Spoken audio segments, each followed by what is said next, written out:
Hi hello welcome to మన talks. ఏంటి పూలు చూపిస్తున్నాను అనుకుంటున్నారా? చెప్తా ఆగండి. ఫోర్త్ డే వచ్చేసరికి పూలాభిషేకం అండి స్వామివారికి. చూస్తున్నారు కదా, స్వామివారిని చక్కగా పరుపు దిండు మీద పెట్టారు. అండ్ ఆడవాళ్ళందరికీ సాయంత్రం కుంకుమ పూజ అని చెప్పారు. సో కుంకుమ పూజకి ఏమి తీసుకురావక్కర్లేదు, మేమే ఒక కిట్ ఇస్తామని చెప్పారు. సరే ఏమి ఉంటుందా కిట్లో అనుకున్నాము.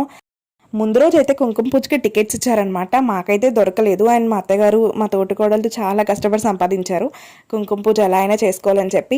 సరే కిట్లో ఏమున్నాయంటే చీర కూడా ఇచ్చారు, అమ్మవారి సారీలా అన్నమాట. చీర, గాజులు, అమ్మవారి ఫోటో, కుంకుమ, పసుపు అన్నీ ఇచ్చారు. ఇంకా పువ్వులు మధ్య మధ్యలో అందిస్తూ ఉన్నారు వాలంటీర్స్ అనేవాళ్ళు.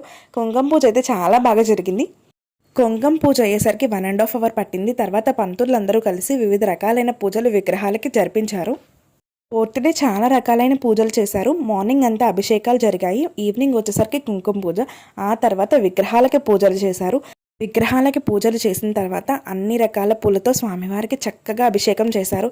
అండ్ చూడడానికి కూడా చాలా బాగుంది. అన్ని రకాల పువ్వులతో స్వామివారు కలకల్లాడిపోయారు. పూలతోనే కాదు, స్వామివారికి వస్త్రాలు, పళ్ళు, పువ్వులు అన్నీ సమర్పించారు. ఆ రోజైతే లాస్ట్లో దీపాలు వెలిగించాము. ఆ వీడియో తీయడానికి అయితే అసలు కుదరలేదు, ఎందుకంటే అప్పటికే చాలా నైట్ అయిపోయింది.